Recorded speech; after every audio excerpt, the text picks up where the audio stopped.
जय जय रघुवीर समर्थ। गती कारणे संगती सज्जनाची, तेणे पालटे सुमती दुर्जनाची। रती नायिकेचा पती नष्ट आहे, म्हणोनी मनातीत हो निराहे। जय जय रघुवीर समर्थ। श्रोता वक्ता श्रीराम समर्थ। जय जय रघुवीर समर्थ। श्रीराम आपल्या सर्वांच्या हृदयस्थ वसणाऱ्या आत्मारामास साष्टांग प्रणिपात करून मनोबोध एक अंतरयात्रा हा श्री समर्थ रामदास स्वामी विरचित मनाच्या श्लोकांचा आपण जो अभ्यास करत आहोत, सज्जन हो, आज आपण त्यातील श्लोक क्रमांक 129 याचं चिंतन अभ्यासणार आहोत। समर्थांनी गेल्या श्लोकामध्ये आपल्या मनाला एक विलक्षण उंचीवरती नेण्याचा आटोकाट प्रयत्न केला। ते सुख आहे रामसुखाचं, ते जीवनामध्ये प्राप्त होणं, यामध्ये समस्त धन्यता सामावलेली आहे। ती धन्यता या मनाने प्राप्त करावी हीच प्रार्थना समर्थ आपल्या मनाला करतायत। आणि त्यासाठी समर्थांनी मनाला 4 गोष्टी सांगितल्या की मना वासना वासुदेवी वसोदे, मना कामना काम संगी नसोदे, हे मना कल्पना वाऊगीचे न कीजे, आणि मना सज्जना सज्जनी वस्ती कीजे।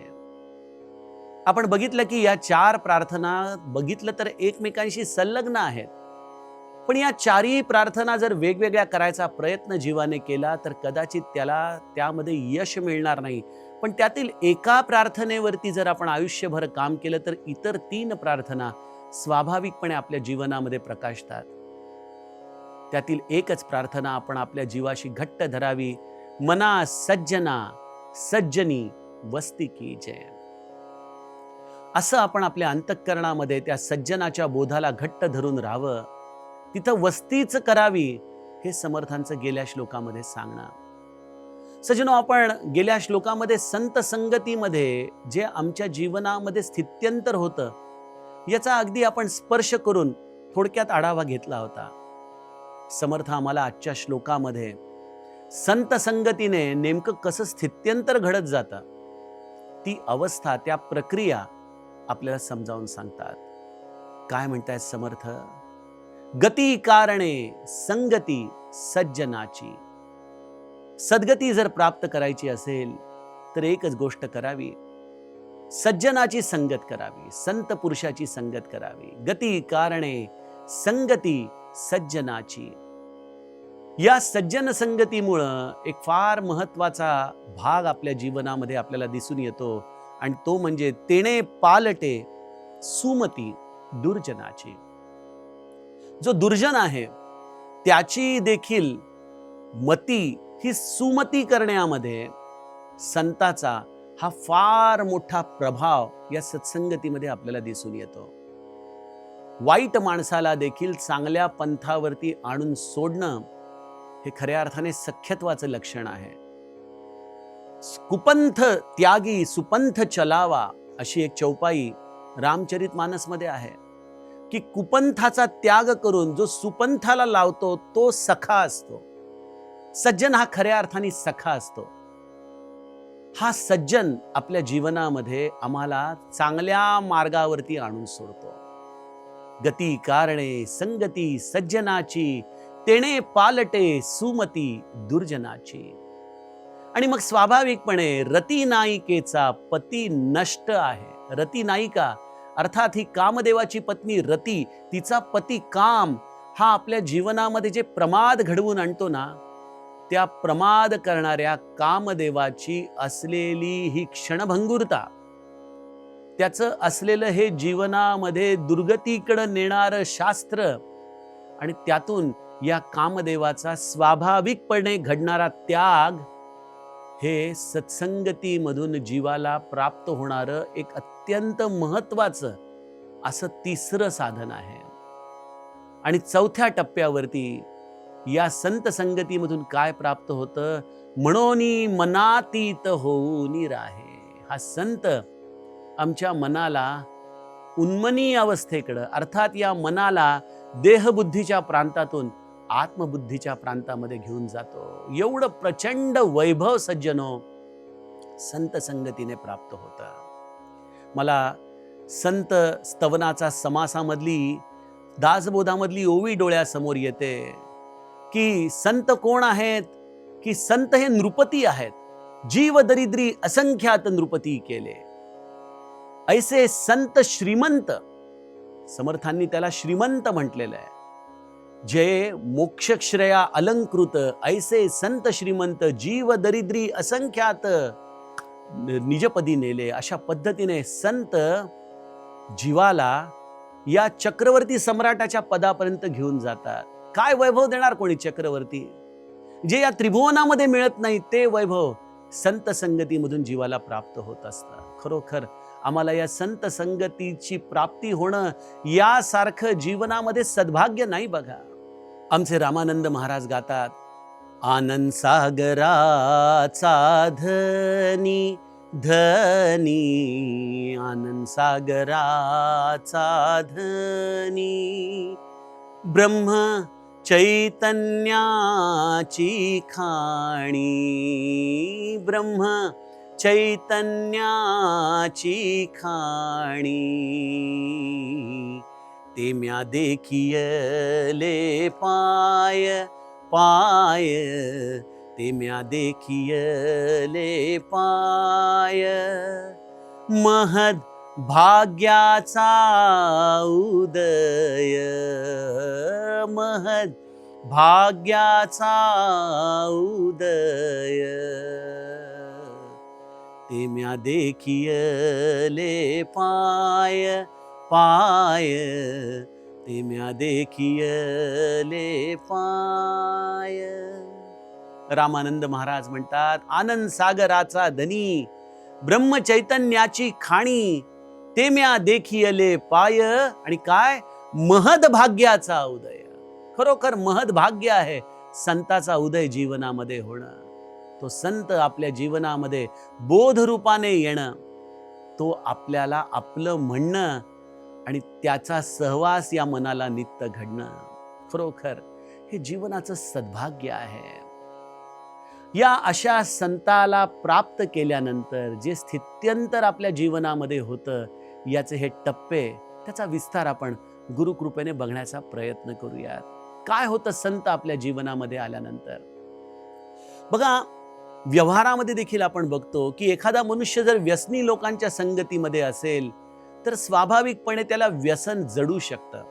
कारण ज्यांच्या सहवासात आपण राहतो त्यांच्या सवयी आपल्यामध्ये प्रतिबिंबित होत असतात. मग जर तोच नियम व्यवहाराचा आपण संत संघाच्या त्या बाबतीत बघितला तर संतांच्या जीवनामध्ये कसलं व्यसन आहे?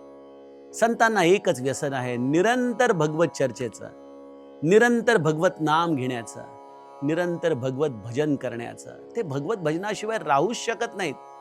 किंबहुना हे संत म्हणजे भजनाशी तद्रूप झालेलं शास्त्र आहे. ते त्याच्यापासून वेगळे राहूच शकत नाहीत. निरंतर भजन करणारे असे हे संत. अशा या संतांच्या सहवासात राहिला की तुमची देखील आतमध्ये भजन करण्याची वृत्ती वाढू लागते.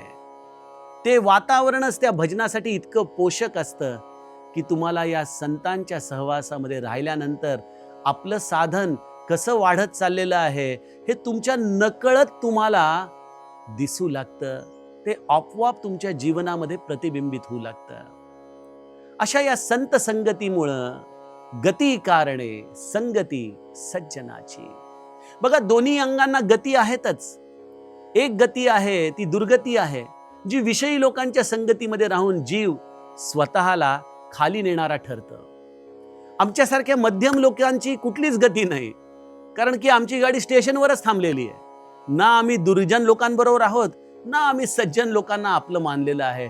त्यामुळे बऱ्याचदा आमची गाडी ही या प्रपंचाच्या बरोबरच राहते, ना कुठली गती आहे. खरोखर श्री महाराज म्हणतात, आम्हा मध्यम वर्गीयांचं सगळंच मध्यम असतं. त्या संताला आपण खऱ्या अर्थाने झोमलं पाहिजे, त्याचे चरण घट्ट धरून राहिलं पाहिजे, जेणेकरून आम्हाला गती प्राप्त होईल. समर्थांचाच एक अभंग आहे ना, रामदास म्हणे मज येणे गती, रामदास म्हणे मज येणे गती, राम सीतापती चेनी नामे. इथं रामदास स्वामी देखील ही गती प्राप्त करण्यासाठी या राम सीतेच्या नामाचा आश्रय घेतात. आणि संत संगतीमध्ये ही सगळ्यात मोठी गोष्ट आम्हाला प्राप्त होते की आम्हाला भगवंताचं नाम प्राप्त होतं. मी आपणाला एक विचारू का? मला सांगा, आपले सद्गुरू आपल्या आयुष्यामध्ये येण्याच्या आधी आपल्या मुखामध्ये नाम खरंच आलं होतं का हो? आपण कधी भगवंताचं नाम घेण्याचा प्रयत्न केला होता का हो? आपल्याला कोणी एवढं विश्वासाने अगदी निक्षून सांगितलं असतं का की तुम्ही नाम घ्या, तुमचं सर्व दृष्टीने कल्याण रामराया करेल? खरोखर ते श्री ब्रह्मचैतन्य आपल्या आयुष्यामध्ये आले, समर्थ आपल्या आयुष्यामध्ये आले, आणि त्यामुळं या जीवाला नामस्मरणाची ओढ लागली, गती लागली, आणि ती गतीच आम्हाला उत्तम गतीकडे नेणारी आहे, सद्गतीकडे नेणारी आहे. गती कारणे संगती सज्जनाची. आणि काय होतंय, आमच्या जुन्या संकल्पना ज्या आम्ही घेऊन आयुष्य जगतोय, त्या आमच्या संकल्पना या नामस्मरणाच्या मुळे अगदी 180 अंशांनी बदलल्यासारख्या आम्हाला दिसू लागतात. संत संगतीचा हा परिपाक आहे सज्जनो, तेणे पालटे सुमती दुर्जनाची. किती अनुभव सांगावेत, किती गोष्टी सांगाव्यात. दुर्जन मनुष्य हा कदाचित व्यसनाधीन असू शकतो, ते व्यसन देखील संत संगतीमध्ये स्वाभाविकपणे बदलून जातं. पूज्य बाबा गोंदवल्यामध्ये गुलालाच्या प्रवचनामध्ये एकदा सांगत होते की एकदा एक त्यांच्याकडे येणारा साधक, त्याला सिगरेटची अत्यंतिक आवड, सिगरेट काही केल्यास सुटायची नाही, आणि हा नेहमी महाराजांच्याकडे आल्यावर म्हणायचा की महाराज माझी सिगरेट सोडा, महाराज माझी सिगरेट सोडा. हे म्हणून झाल्यानंतर आठवडा 15 दिवस त्याची कशी बस ते व्यसन सुटायचं, पण पुन्हा काही ना काहीतरी कारणामुळं ते व्यसन त्याचं चालू राहायचं. त्याने एकदा हा आपला प्रश्न पूज्य बाबांच्या कानावरती घातला. पूज्य बाबा त्यांना म्हणाले, तुम्ही काय प्रार्थना करता? ते म्हणाले, मी त्यांना म्हणतो की महाराज माझी सिगरेट सोडवा. तर महाराजांना ते म्हणाले की तुम्ही अशी प्रार्थना करण्याऐवजी की महाराज माझी सिगरेट सुटू द्या, याऐवजी अशी प्रार्थना करा की महाराज तुम्ही मला या व्यसनातून तुम्ही सोडवा, मी सुटू शकत नाही, तुम्ही मला सोडवा. आणि ही प्रार्थना केल्यानंतर महाराजांच्या करुणेने त्याचं ते व्यसन संपून गेलं.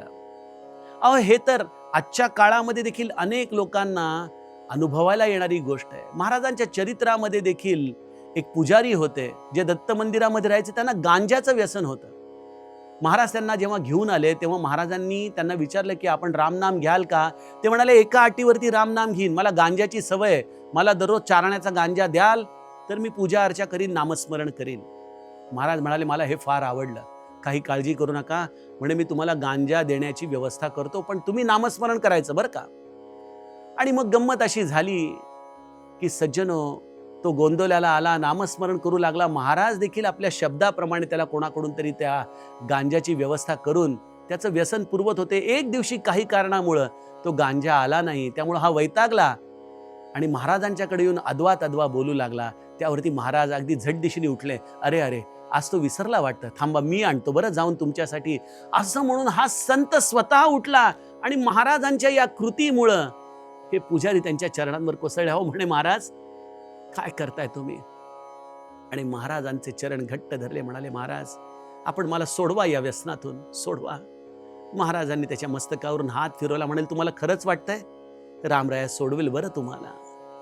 आणि सज्जनो, त्या अशा पुजाऱ्याचं हे व्यसन महाराजांनी सोडवलं. महाराजांच्या संगतीमध्ये अनेक दुर्जन त्या सुमतीमध्ये प्राप्त होऊन आपल्या जीवनाची ऊर्ध्वगती प्राप्त करून गेले.